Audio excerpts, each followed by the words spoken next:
We just met with the foreign ministers in the video format to discuss latest developments in ending Russia's war. Foreign Minister Sibiha also joined us online to brief from the situation or regarding the situation from Ukrainian side. It is important that we continue to support Ukraine and pressure Russia. That is what we are working on. Everyone welcomes the United States' push for peace. We all want this war to end, but how it ends also matters. We must keep in mind that there is one aggressor and one victim. An immediate and unconditional ceasefire must be the first step to ending the war, but right now we see zero indication that Russia is ready for a ceasefire. Russia is not winding down its military machine, but ramping it up. We still need to get from a situation where Russia pretends to negotiate to a situation where they need to negotiate. We are getting there. Russia's summer offensive failed. US and EU sanctions are having a huge impact on Russian economy. Energy revenues, economy equally are shrinking. Russia is losing cash and troops. And to increase the chances for peace, we need to increase also the pressure on Russia. The notion that Ukraine is losing is also flat out false. If Russia could conquer Ukraine militarily, it would have already done so by now.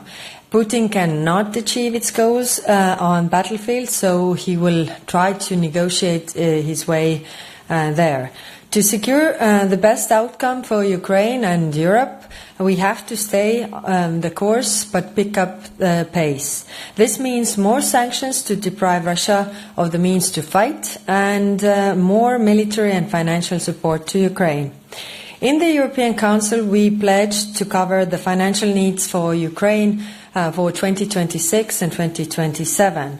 There are, of course, several options on the table, as you know, but the reparations loan is the most clear-cut way to do this. It would send the strongest message to Moscow that it cannot wait us out, and we need to make this decision fast. We also welcome the work of the Coalition of the Willing to hammer out the details of military support to Ukraine and also what Europe as well as the United States can offer. The European Union itself will make a major contribution to the security guarantees with funding, training and defence industry support. We are working on these details now, including the extension of our current missions in Ukraine. But security guarantees to Ukraine do not change the fact that the threat really here is Russia. In the last 100 years, Russia has attacked more than 19 countries, some as many as 3 or 4 times.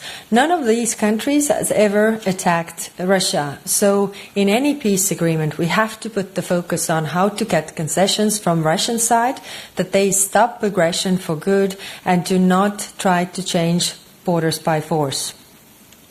There are rarely wars in the world where the situation is so clear-cut as it is here. We have one aggressor and one victim. The focus should be on what Russia, the aggressor, must do, not what Ukraine, the victim, must sacrifice. Today, we reaffirmed our shared principles: sovereignty, independence, territorial integrity, and Ukraine's inherent right to self-defense. Nothing about Ukraine without Ukraine. And lastly, the threat posed by Russia extends beyond Ukraine, so our work strengthening the European defence remains essential. That is also why decisions concerning the EU and NATO can be made only by the members of the European Union and NATO and nobody else. All this work is ultimately about ensuring that Russia never attacks again. The European Union will always support peace.